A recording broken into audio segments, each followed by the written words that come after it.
Good evening, everyone, and welcome to the Northern Kentucky History Hour. We'll be letting everyone in for the next 2 minutes or so, and then we'll get started. Thank you so much for joining us.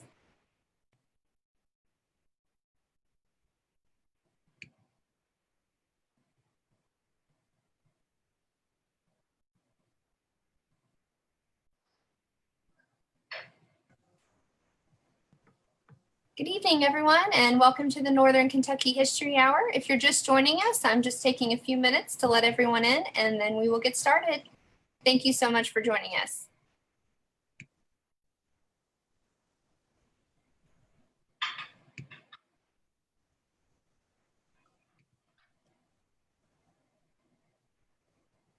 All right, wonderful. Well, I'm Tara Johnson-Noem, and I am your host for tonight's Northern Kentucky History Hour, episode 14, brought to you by Behringer-Crawford Museum. We are so pleased to have you all with us tonight, see a lot of familiar faces. Thank you so much for your support. Just like we always do, we have a few housekeeping items before we get started. So first of all, everyone's microphone will be muted, and if you don't mind, maintain that mute through the course of the evening so that everyone can hear our speaker.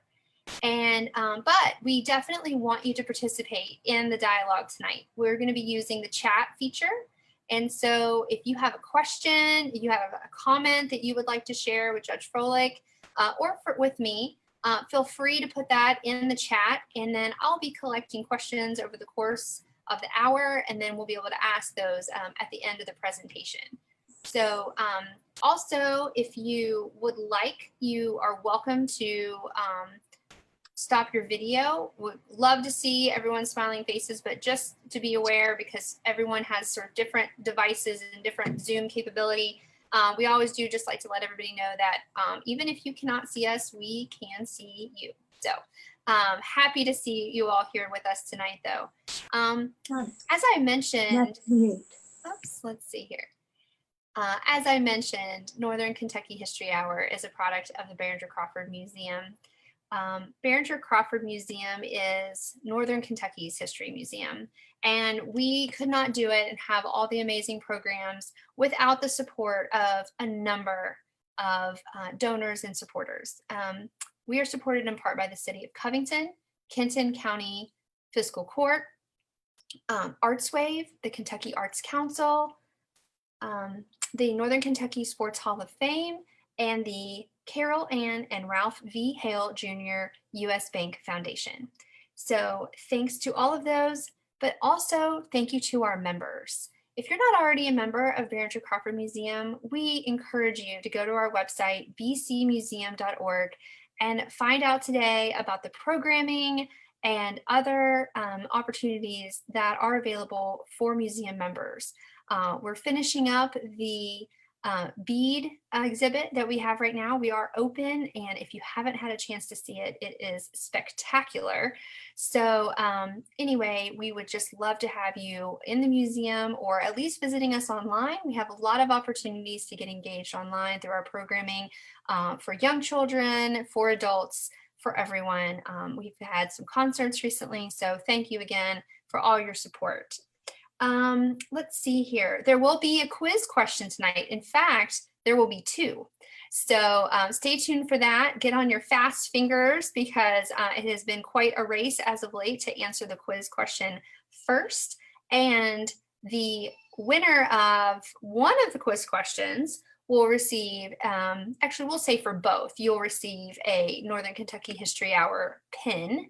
And then one lucky viewer will also, Judge Frohlich, is it okay if I give away the surprise? You can give it to both of them. Oh, awesome. Well, two lucky viewers then are going to also be receiving a copy of Judge Frohlich's book. So that's very generous of you. Thank you so much. All right. So without further ado, it is my pleasure to introduce to all of you Judge Anthony Frohlich. He is a retired judge serving the Commonwealth part-time at the moment. He served as a circuit judge for the 54th Judicial Circuit from 2004 until his retirement in 2015. He graduated summa cum laude from Northern Kentucky University in 1980 where he was at the top of his class at Salmon P. Chase Law School. He received numerous awards during that time, including Outstanding Student in the History of Anglo-American Law. His professional awards related to his legal career include the Kentucky Bar Association's Distinguished Judge of the Year Award in 2014. Then also the Salmon P. Chase College of Law Lifetime Achievement Award in 2012, and the Northern Kentucky University Outstanding Alumnus Award in 2005. His awards related to his work in history include the Kentucky Historical Society's Publication Award in 2013, and numerous other awards from, regarding his research and other presentations. I am really looking forward to learning more about his story and the research that he has done. And so I'm going to let him tell you for himself. Judge Frohlich, please take it away. Thank you so much, Tara, and thank you all for joining us tonight. And this is really special for me. This is the first time I've ever done a podcast, and I hope that I do not mess it up. But I guess I got Tara to straighten me out. Anyway, let's see if I can get this slideshow up here. Okay.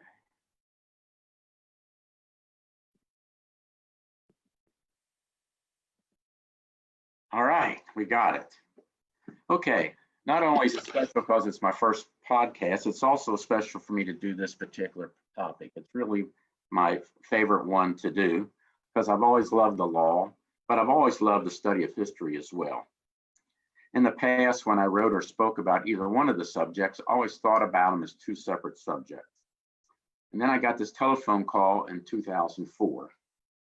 And after that telephone call, I started on a journey that took about 14 years of research, unexpected new friendships all across the country, and I gained a wealth of experience and a wealth of education along the way. I had just become a judge when I received a simple question from a newspaper reporter. He said he had called me because I was one of the local history persons in Boone County. And the question should have been easy. It was, what years did Bill McAvoy serve as the Boone County attorney? I told him I'd get him a quick answer. Unfortunately, I was unable to do that because I called the county clerk, I called the Registry of Elections in Frankfort, I called the Agency of the Courts, I called the Department of Library and Archives in Frankfort, and no such records exist in Kentucky regarding local government. And I don't know if you've ever walked into a courtroom and seen those nameless faces hanging on the walls, nobody knows who they are. So I just decided then and there in 2004, I'd try to do my best to figure it all out.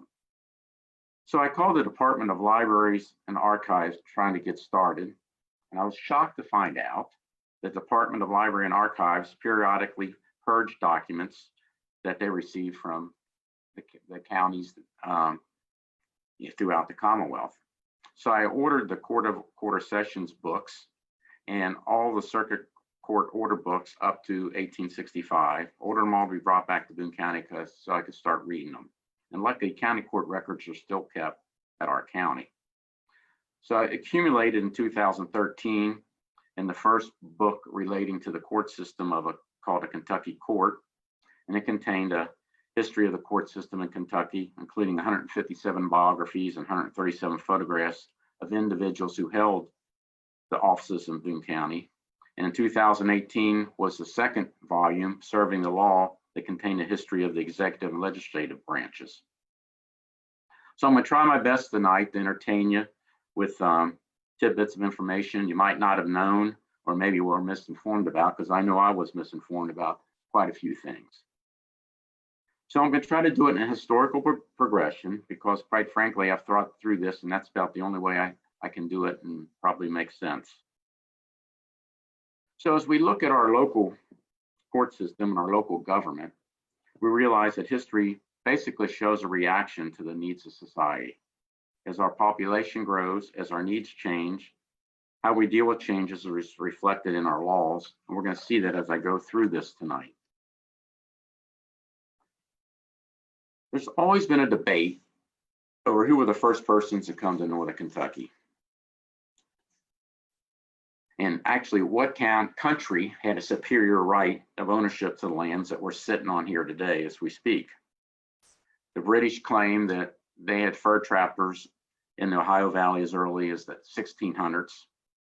The French had expeditions into the Ohio River Valley in the 1730s. 1744, there was a map maker by the name of Jacques Nicolas Bellin who presented the first map of this area to the court in Paris, France, and on it was shown Big Bone Lick. And we know in 1751, Christopher Gist was exploring the area for the Ohio Land Company, which was really a device to encourage English people to settle in this area to counteract the French claims. So all that comes up to a series of wars that we know as the French and Indian Wars. And as Great Britain won, it established its claim to the lands later to become Kentucky.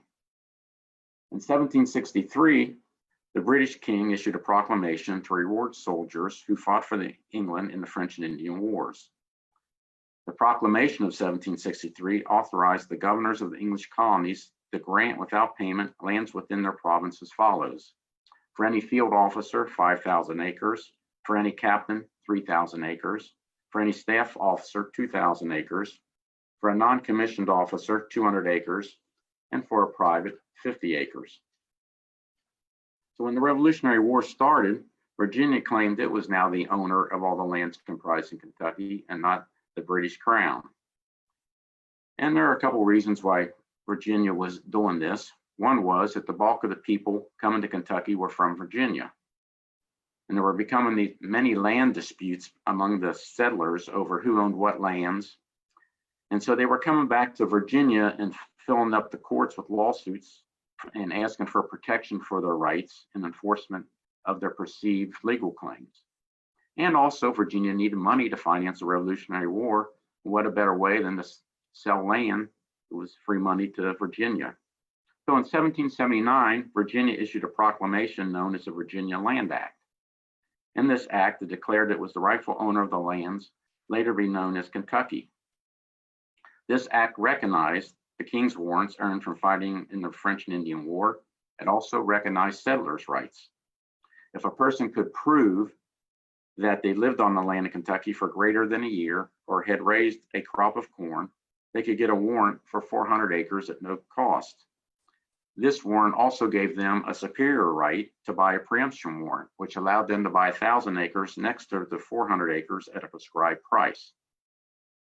Virginia also established a land commission consisting of 4 people who held court hearings in Kentucky from October 1, 1779 to January 26, 1780. And this is right in the middle of the Revolutionary War.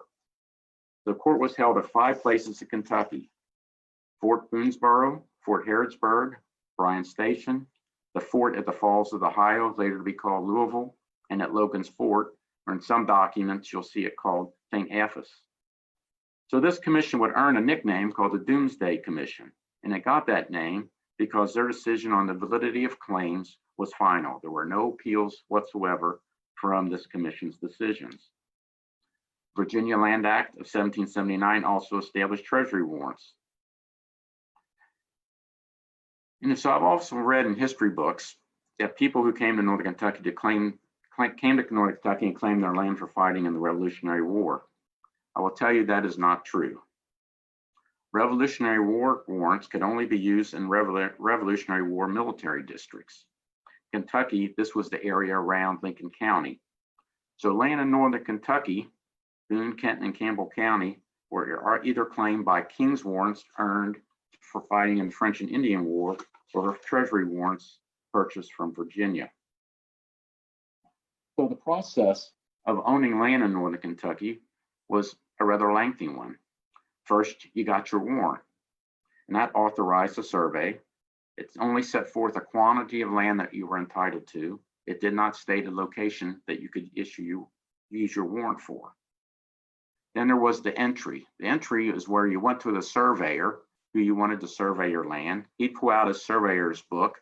He'd enter in your name, the date you asked him to survey, the type of warrant you were using, and the location of the land to be surveyed.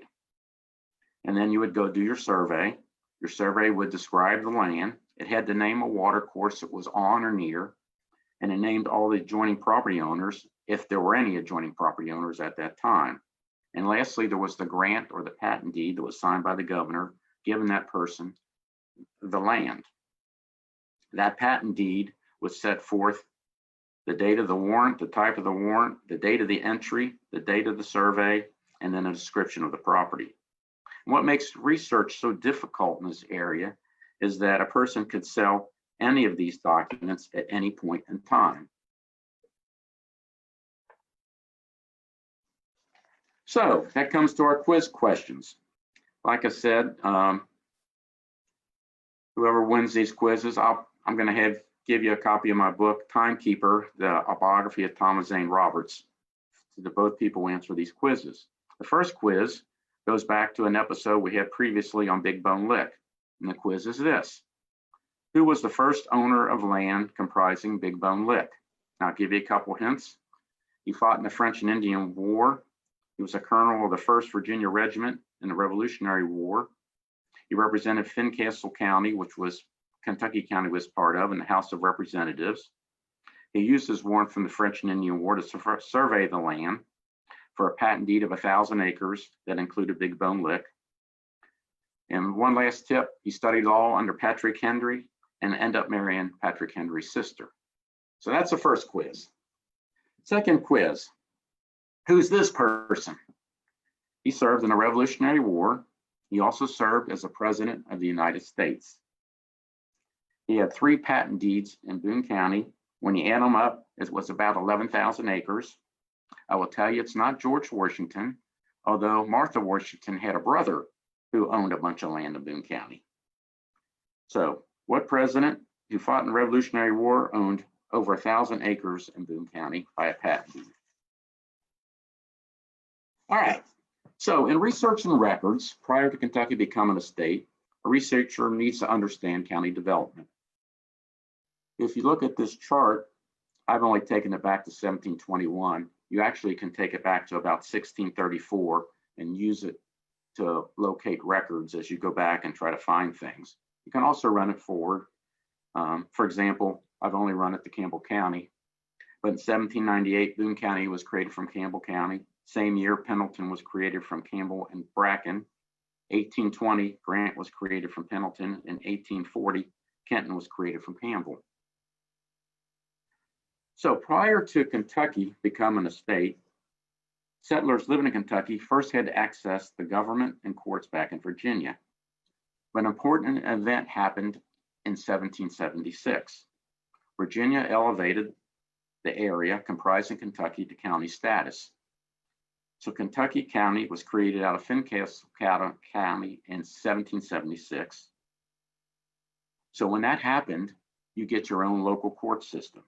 And in that court system, Kentucky now had a court of quarter sessions, a county court, and an examining court.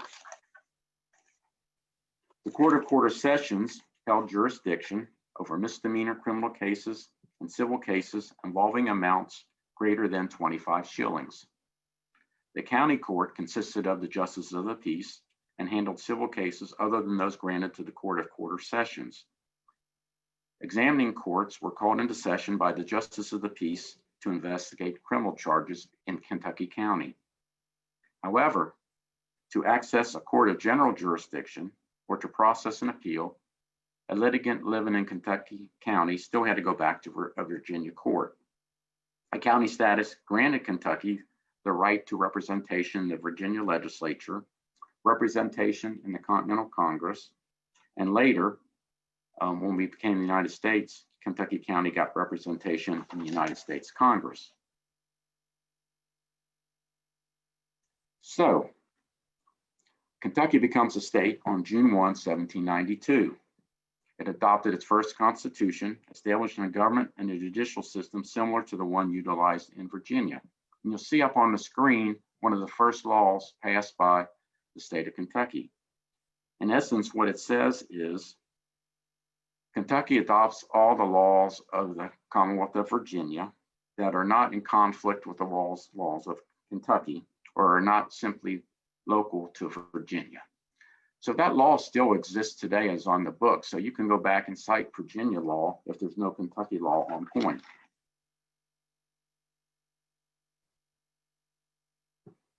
In the Constitution of 1792, with respect to judicial powers, the Constitution simply states that there shall be the highest court called the Court of Appeals, and such other courts as the legislature thinks is appropriate. So in the Court of Appeals, this was our highest court, but it was the only court in the entire state that could hear a claim relating to land, which showed you how important land was to our constitutional framers. It could hear appeals from the Court of Sessions in civil cases where the amount in controversy or the judgment was 20 pounds or more. So if you had a judgment less than 20 pounds, you didn't even have a right of appeal. And you'll see I'm talking about pounds. One of the problems in early Kentucky was currency. I remember researching in a Boone County Circuit Court order book and reading one court date of judgments. And in that one day, the judge gave a judgment in pounds, gave a judgment in shillings, gave a judgment in dollars, and gave a judgment in Spanish gold, which tells me that basically whatever the defendant had on him is what they took. So we just simply didn't have a very good currency in those days. So the Court of Session was one of the inferior courts that the legislature established. They heard all civil cases where the amount of controversy was greater than 5 pounds current money or 1,000 pounds of tobacco. It heard all criminal cases where there was no loss of life, i.e. a non-capital case, there was not going to be any hanging, or they could hear cases where a member of your body was not going to be cut off as your punishment, which I still find it strange that early in our government that they were still cutting off hands and arms and stuff as a punishment. They also created the Court of Oyer and Terminer. That was the criminal court. It had statewide jurisdiction, so everybody had to go to Lexington to hear their case heard, and they sat only 2 times a year. In 1798, there was a dramatic change by our legislature with respect to criminal cases. They established the district criminal courts in 1798. Free people would go to district criminal courts. Slaves were tried in the Court of Oyer and Terminer. They also established county courts in the Constitution of 1792. And that's where we're looking at the real courts of power. It was composed of justices of the peace and headed by the county sheriff. They made all the rules for the county. They also held judicial powers similar as to what our current district courts hold today: probate cases, guardianship cases, misdemeanor cases, wills cases, those kind of things. The governor was the one who set the number of justices of peace. He could set any number that he wanted for any particular county that he wanted. And he was the sole person who appointed the justices of peace. And the justices of peace served for a lifetime during their period of good behavior. Now, sheriffs who headed up the court, or really held all the power in the county. And under the Constitution of 1792, they were elected. They served 3-year terms, and they could only serve 2 terms. Jailers were appointed by the county courts, and county clerks were appointed by the county courts. State representatives, the amount was set by the legislature. It had to be more than 40, but less than 100. Senators were peculiar. The number was set at 11 for the entire state. The Constitution stated that senators were to be chosen as men of the most wisdom, experience, and virtue in the state. Neither the senators nor the governor were elected by the citizens.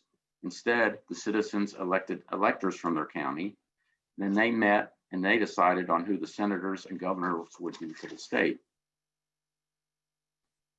So that Constitution only lasted for about 7 years. In 1799, we had a bunch of changes. With respect to the county courts, the legislature, and not the governor, set the number of justices of peace for each county. When a vacancy occurred on a county court, the court itself would nominate 2 people to the governor, and the governor would choose one of them.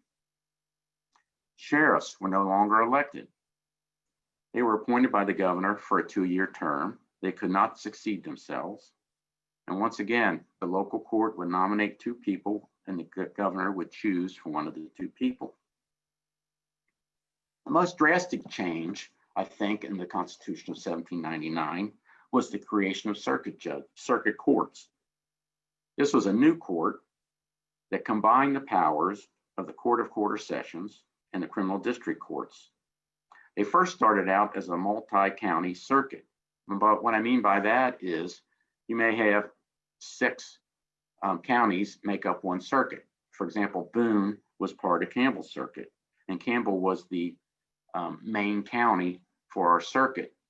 So if you lived in Boone, you still had to go to Campbell County to get your case heard. In 1804, the legislature changed that all around. The legislature gave each county within a circuit its own court sessions, and it became the responsibility of the judge to go from court to court. I remember reading that with our first circuit, the one that Boone County belonged to, that circuit judge traveled about 2,000 miles a year on horseback. And many years, every time the legislature met, they would change the circuits as our state was developing. So you'd run into these situations where, you might have a judge from one county, another judge from another county, and now they're combined into the same circuit. So one of the judges either lost his job or he moved to a county that didn't have a circuit judge. So over the years, Boone County's been in with many different counties to make up a circuit. And that happened with basically all the counties except for the very big ones. And at that time, Campbell was one of the big ones. So usually they were not combined with circuits very often. But Boone County over the years have been in with Fayette, Franklin, Scott, Oldham, Campbell, Henry, Kenton, Trimble, Harrison, Grant, Nicholas, Hamilton, and Gallatin. So during this setup, each circuit had one circuit judge and 2 assistant circuit judges. The circuit judge was appointed by the governor and he traveled around. The 2 circuit judges were still appointed by the governor, but they were local people that lived in each county. The judgment of the court would be whatever 2 of the 3 judges voted that it would be. And this would start creating problems because the circuit judge would have legal training, but the 2 assistant judges were just 2 local people and they might not have any legal training at all. So in 1815, they got rid of the 2 assistant judges situation and just had the circuit judge. But then it became the problem of when circuit judges couldn't make it. Either they were sick or something happened along the way. So they end up doing this process called the judges pro tempore, where if the circuit judge didn't make it, the local lawyers in the county would elect somebody for that term of court to be the local judge. And I'll tell you, many of them, get a chance, go back and read some of the old court orders because they're really, some of them are really funny. For example, I remember reading one in Boone County that anybody who cracked nuts in the courtroom were subject to a fine of $10 for each offense. No one could carry a cane into the courtroom unless he was a lame person. I mean, you just read that kind of stuff like that. So with respect to representatives in the legislature for the Constitution of 1799, there was going to be an accounting every 4 years of all free white inhabitants in the state. And the legislatures would set the number of representatives based upon that enumeration every 4 years. And it had to be between 58 and 100 representatives. And that would be based upon proportion of qualified electors in the state. Now, this next slide on state senators, what you're actually reading in the wording is the Constitution of 1792. But in 1799, there's some drastic changes with respect to senators. Now, senators were elected by the citizens directly. They were going to serve 4-year terms. And the senators had to draw lots on that first election as to whether they would be a 1-year, 2-year, 3-year, or 4-year person, because they wanted a 25% per year turnover. They started at 24 senators, but for every 3 representatives added to the General Assembly, 1 senator would be added. So that Constitution lasted for 51 years. And then it brought us to the Constitution of 1850. And the political climate in the preceding years, I think, brought about this Constitution. People were not trusting the government at this point in time. We were having problems with the National Bank, the Bank of Kentucky, had some real issues. The political parties weren't getting along. The Whig Party and the Know Nothing Party were coming about. So that non-trust of the government was really prevalent during this Constitution. So the dominant theme was all officials shall be elected from here on out. So it's a circuit court. It retained its status as the primary court. Judges were no longer appointed by the governor. They were now elected to 6-year terms. Judges could succeed themselves without limitation. They became the appellate court for the justice of the peace court in criminal cases and for the county court in all cases. Still kept the justice of the peace courts, but the justice of the peace now became elected. They were no longer appointed by the governor. Their jurisdiction was over civil cases less than $16 in controversy, except in contract cases, it could go up to $50. And they were the deciders on all misdemeanor cases. County courts, I think, was the biggest change in the entire state as a result of that Constitution. The new position of county judge was created. They now headed the county court and not the sheriff. And that's when the powers of the sheriff start diminishing in our state. The county judge held a dual role. He had executive powers they shared with the justices of the peace on the court, but he held the judicial powers alone. He was also the appellate court for the judicial of the peace, justice of the peace courts in their civil cases. And once again, they became an elected position.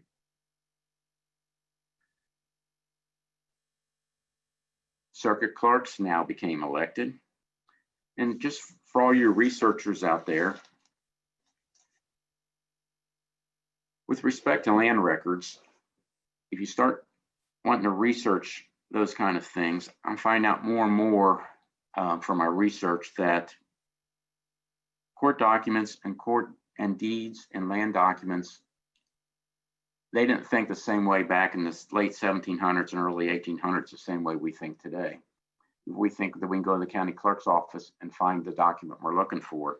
But back in those days, you might find your document that you're looking for, might be in the county court records, might be in the circuit court records, it might be in the Court of Appeals records, because you'll find deeds that are recorded in the Court of Appeals. And it's finding those deed books are really, really difficult because they are not at the state law library. And they might be in the Court of Quarter Session minute books, which most of those are down in the Department of Archives and Department of Library. So it's tough to find those documents, but they do exist. Just takes a lot of work. County clerks were now elected for 4-year terms instead of appointed for life. Jailers went from being appointed to elected. They had 4-year terms. Here's an interesting fact. You could be a county judge or a county clerk at age 21, but you had to be 24-year-olds to be a jailer. And that's one of those ones I can't figure out. Representatives were set at 100 people. The state is divided now into 10 districts. The counties were divided into election precincts. There was going to be a enumeration performed in 1850, another one performed in 1851, and then more every 8 years thereafter. The Constitution stated that representation shall be equal and uniform throughout the state, and that the districts would be based upon the number of qualified voters living in those districts. And to be a qualified voter, the Constitution stated you had to be a male, you had to be white, you had to be a citizen, at least 21 years old, lived in Kentucky for more than 2 years, lived in your county greater than 1 year, and lived in your precinct greater than 60 days. You had to do all that just to be able to vote.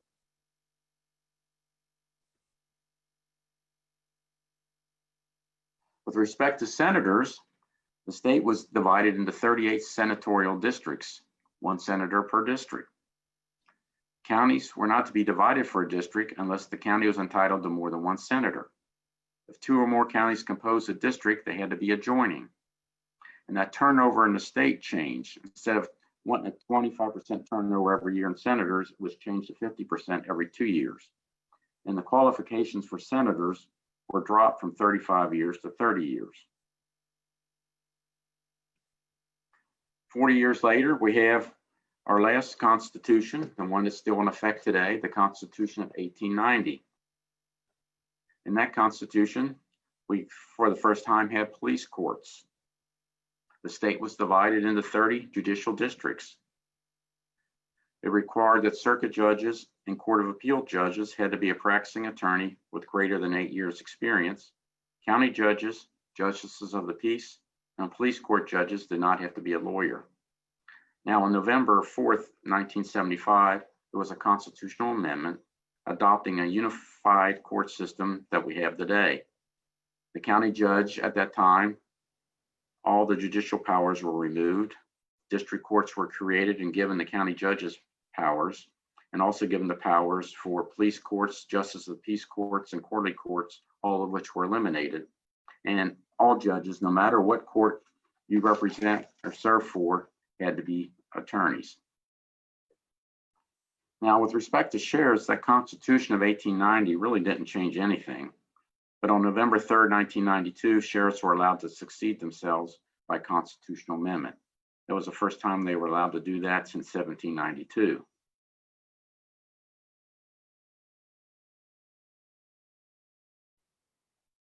All right, so with respect to that Constitution, the representative qualifications changed from 21 years to 24 years. So while other ones were coming down, that was one qualification that went up. They divided the state into 100 districts to be redistricted every 10 years. When you read the Constitution, it states that the General Assembly, in dividing the state, shall make each district equal in population without dividing any county, except where a county may include more than 1 district. So I always, when I speak about this part of the Constitution, I always ask, what do you think, the audience about? Was the intention of the framers of the Constitution been distorted over the years? Because if, we're not supposed to be dividing any county unless absolutely necessary, then we end up getting things like here in Boone County. You've got 5 districts. 60th district is part of Boone. The 61st district is part of Boone, part of Kenton, part of Scott, all of Grant. The 63rd is part of Boone, part of Kenton. The 66th is part of Boone, and the 69th is part of Boone, part of Kenton.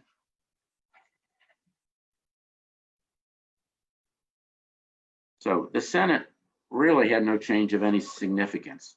What you have up on the screen is I gone back and set all of the sessions of the state legislature. And as you can see over the years, they've met more and more frequently up to the present date. Some people say that's a good thing. Some people say that's a bad thing. But I do want to share one story with you, though. One of those head scratchers. In 1867, the state redistricted the state for the senators. Boone County, Owen County, and Gallatin County were placed in the 23rd Senate District. But the bill failed to set forth when the senators would be elected. So basically what happened was the legislature wasn't meeting for 2 more years. So these counties didn't have a senator for 2 years. So they had to come back, set a new election date, and then they had to elect new senators. Okay. I think I got about 5 minutes left. A lot of times when people talk to me, they want to know about the biographies and about the pictures. And I've always had this opinion that when you're talking about history, when you look at it in its strictest sense, it's basically a matter of biography. I guess it's an undisputable fact that it's men and women and their deeds that make the history that we live in. So I think the biographies of people are really important. And the other thing that I realized is that with each generation, photographs are being lost forever. So it kind of became my goal when I was writing these books to obtain an image of every official if I could. And realistically, you know, some never exist for certain officials. So I get some common questions from the audience that arise about these biographies and photographs.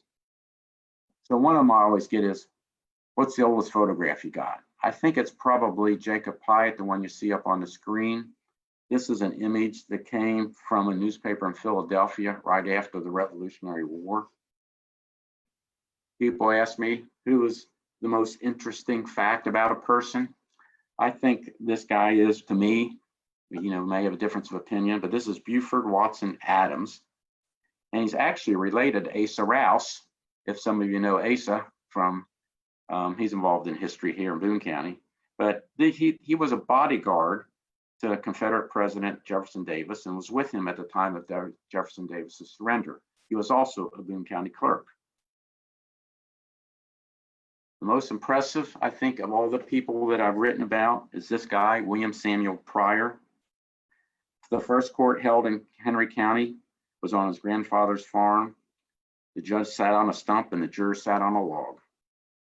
This William Pryor's father died when he was only 8 years old, and he had a pretty tough life. But he wanted to be a lawyer like his grandfather, and you had to be 21 to be a lawyer. So at age 19, he went to the legislature and got a special law passed that said that he could be examined by the Chief Justice of the Kentucky Court of Appeals. And if he passed, then he could get his license at age 19, which he did. So the Civil War comes about, and he's running for circuit judge. And General Boyle, the Union general, identified William Pryor as a Southern sympathizer. So right before the election, he picks him up and throws him in jail.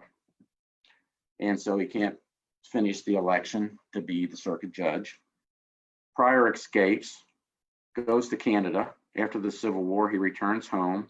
He immediately gets elected as circuit judge, and then he gets elected to the Court of Appeals and serves 26 years on the Court of Appeals and 7 years as the Chief Justice of our Court of Appeals. Okay. Who was the most colorful? Patrick Major. Great trial attorney. He's the one who defended Captain Riley, who was acquitted for the assassination of Governor Goebel. That's just one of his many notable cases. He was a circuit judge for our circuit here in Northern Kentucky. He did such things as challenge the editor of the Chicago Daily Tribune to a duel for remarks about the way he handled a murder case. The guy loved to drink, got drunk about every night, and he had this way of getting himself ready for court. He'd get up in the morning, gorge himself with water, make himself vomit by sticking his finger down his throat. He'd do that several times, and he was ready for court. And that's kind of how he did it. And I'll do one last one, because I think I'm about out of time. Who is someone we should write a book about? And that's Richard Carpenter. He started out in 1851 as being on the City Council of Covington. In 1852, he's elected for the Commonwealth Attorney for Northern Kentucky. He tried a lot of historical cases, got a national reputation as a trial attorney. But the cool thing started in about the late 1850s. He became a prominent player in the Abraham Lincoln-Stephen Douglas debates. If you probably remember, President Buchanan hated Stephen Douglas, and they were always going at it. So Buchanan promised Carpenter a United States commission to China as its ambassador if he would get Lincoln elected. So Carpenter traveled the same train with Abraham Lincoln and Stephen Douglas and gave speeches for Lincoln right before the debate started. So by 1861, he's back in Kentucky, re-elected as the Commonwealth Attorney. December of 1864, there's an assassination on his life. He's shot 3 times in the middle of on a downtown Covington street. And his life is basically saved by the postmaster. He did have some problems with his eyesight for a period of time because one of the bullets went into his head. A few years later, he's indicted by the grand jury of Kenton County for malfeasance in office, another political thing going on. There's an attempted impeachment. He's tried in the General Assembly of Kentucky and he's acquitted. In 1866, he runs for Congress. In 1867, he's appointed the federal judge for the territory of Idaho by President Andrew Johnson, but he refuses it. Instead, he takes the job as bankruptcy registrar for South Carolina, which was a lucrative position after the Civil War and which made him very rich. In 1868, he became the circuit judge for Charleston, South Carolina. And if you go down to Charleston in those beautiful homes down on Meeting Street, one of those beautiful homes was his home. In 1870, he ran for governor of South Carolina and barely lost. Then he moved to New York, where he started representing a lot of the railroad companies, made a bunch more money. Came back in 1872 to South Carolina and became a circuit judge again. Then he moved to Colorado and practiced law for a little while. Then to California, where he practiced law, was elected to the state senate and became president of the Senate, and then retired as a Superior Court in the Superior Court of California. So anyway, I think I have used up all my time, and I'll be glad to answer any questions that anybody has. Well, that was really interesting. I hope I'm not getting any feedback here. I'm fascinated by the last person that you talked about and their ability to move across the country that much at a time when I feel like transportation was not that easy. So it's very interesting. Do you know what in particular about him? Was there anything that I don't know, would have encouraged him to be able to be so mobile? I would guess just a confidence. That's what makes him so amazing. Getting this information on him was really cool. I made the comment earlier about how I made so many new friends throughout the country. I mean, I got a lot of this information on him from somebody who worked on the Supreme Court in California. Wow. I had spoken in South Carolina at their bar convention one time, and it was held in Charleston. So I met some lawyers down there who did some research for me. There's just a lot of trading of research, and bartering and that kind of stuff. I didn't do anything about the next 3 photographs that I had on here, but those were on there because they all have great stories of how I got the photographs and how many months it took. But, movement, I'm working on a book now on Revolutionary War soldiers. And it just amazes me. We're talking, in the 1760s, 1770s, 1780s, how frequently people were traveling from Virginia to South Carolina to Kentucky, through the wilderness or on flatboats. I mean, and it said this can't be true, how often they did these things. So I don't know. I think we take things for granted now. Yeah, more common than we realize. And they're fighting, and they're having to worry about Indians killing them. Right. Well, there are a few questions that I want to make sure we get to. So how about we'll do a couple and then we'll find out the answer to the quiz. How does that sound? Okay. So one of the sort of, I think, constant questions as Kentuckians that we face that I don't think I heard you mention was, how did we end up being a Commonwealth instead of being a state, or maybe in addition to being a state? How did we become a Commonwealth? Do you cover? Because Virginia was a Commonwealth, and when they were a Commonwealth, we adopted all their laws, so we became a Commonwealth. So part of that adoption of that was part of why we did it. Gotcha. Okay, one other one. When did we end up changing the voting age from 21 to 18? Or to 18, I guess. Do you know? I do not know. Is it more modern history, you think? Well, I know it's been around since I've been here, so that's, the So I don't know. I actually never thought about that date. It wasn't by constitution, so it had to be by some act of the legislature at some point in time. Interesting. Oh, someone from the audience chipped in that it happened in 1972. So thank you, Deborah. Cheers. Okay, let's see. What kinds of cases did the police courts handle, and were they still in place under the 1890 Constitution? Yes, the police courts basically handled misdemeanor cases, which could be the type of cases,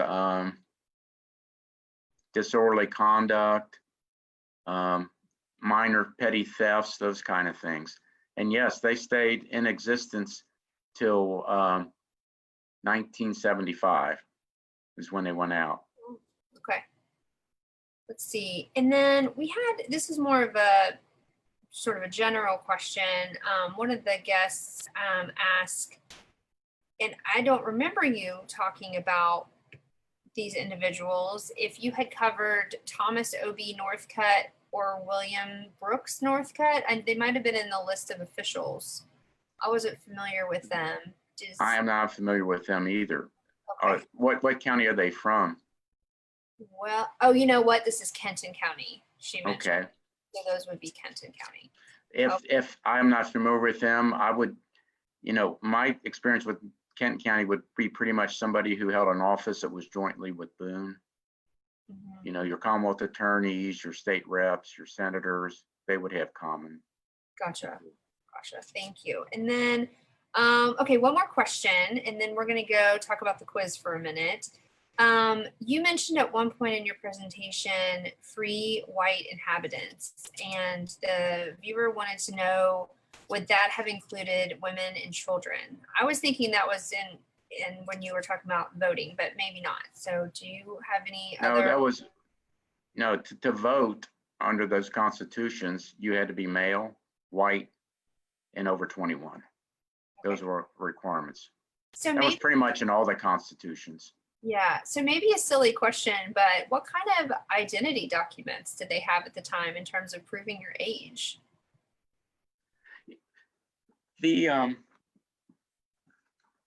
Quite frankly, I'm not sure there were any, because I say this for two reasons. If you read for people who become naturalized, become U.S. citizens, and you read those orders, I mean, generally, they just put them under oath and they would swear to it. And they would describe these people's physical identity, like their height, their weight, how dark or light their skin was, the color of their hair. They would put those in the court order things. And when you read like the pension documents for people that fought in the Revolutionary War, a lot of these people didn't know their age. They would state, I was told I was born about this point in time, or I married so-and-so at this point in time, and I think my age is about this. And they would use events to try to guess their age. Now, some people, of course, had them in Bible records or they knew them, but it's amazing how many people did not know when they were born. Wow. I got a clarification on the question about free white inhabitants. It was in reference to when you were talking about creating the districts. Yes. Yeah. Precincts. And that was, so the question was, when they were counting people, did they count women and children in the count? Not for that purpose, not for districting, they didn't. It was only qualified voters. Gotcha. Okay. All right. Well, thank you for answering those questions, and thank you again for your presentation, but we're not quite done because everyone wants to know the answer to our two quiz questions. So why don't you start with quiz number 1? I love that Janine Kreinbrink joined us, so I'm very excited that we're able to tie back to a past history hour. By the way, if you didn't get to see one of them, they're all on Behringer-Crawford's Facebook page, and they're also on YouTube. So if you missed one, you can go back and watch them. And this one will be there as well. So who was the first owner of the land that comprises Big Bone Lick? His name was William Christian. All right. Well, our winner is Mr. Patrick Rafferty. So congratulations. You will be receiving a Northern Kentucky History Hour pin and a book. So watch your mailbox. What about quiz number 2? U.S. President, Revolutionary War veteran, and owner of 1,000 acres. 10,000 acres. 10? Oh, I missed that. Okay. So who was it? President Monroe. President Monroe. Okay, we had a couple people guess him. So let me just bear with me for 1 second. Oh my goodness. Hold on. So we have some people that are actually watching on Facebook, and I just want to make sure, you know, we don't want to mess this up here. So, okay, I'm gonna make a decision based on being the hostess. How many got them? Well, we had 2 people get the right answer for quiz number 1. And so it was Megan Ireland and Patrick Rafferty. And then for quiz 2, Patrick Rafferty on a roll there, Pat, and then also Janine Kreinbrink. Okay, so we'll send them all books. Perfect. Just give me a name. Just give me a name and address and I'll get it to them. We will. Yeah, we'll get you those. I'm going to write everybody's name down here. And hey, Tony, you can just bring it down Middle Creek. I'll stop by your house. awesome. He lives on Middle Creek Road, and we are Middle Creek Farm where it hits the river. Hey, there you go. There you go. Just walk down the creek. That's right. See, I knew I should have turned on that you can't unmute yourself feature. No, just kidding. Thank you so much. Well, you know what? Our time is just about up. So I wanted to let you all know about what we have coming up next week. Talk about a change of topic. Next week, we'll be joined by Andrew Young, who has written a new book called Unwanted, a Murder Mystery of the Gilded Age. It's a true story of the terrible murder, actually, of Pearl Bryan and the court case that ensued. And it's a murder mystery, but it's a true story. So anyway, join us next week for that. And I did also want to let you know that Behringer-Crawford Museum has our annual Fresh Art event coming up. We're going to go virtual this year. And so watch Facebook, watch the website. There will be some amazing works of local artists that you'll have an opportunity to bid on and win. So with that, I hope everyone has a wonderful week, and I will see you here next week. Thank you so much. Thank you, Judge Carol. Frohlich, thank you so much again. Take care, everybody. See you.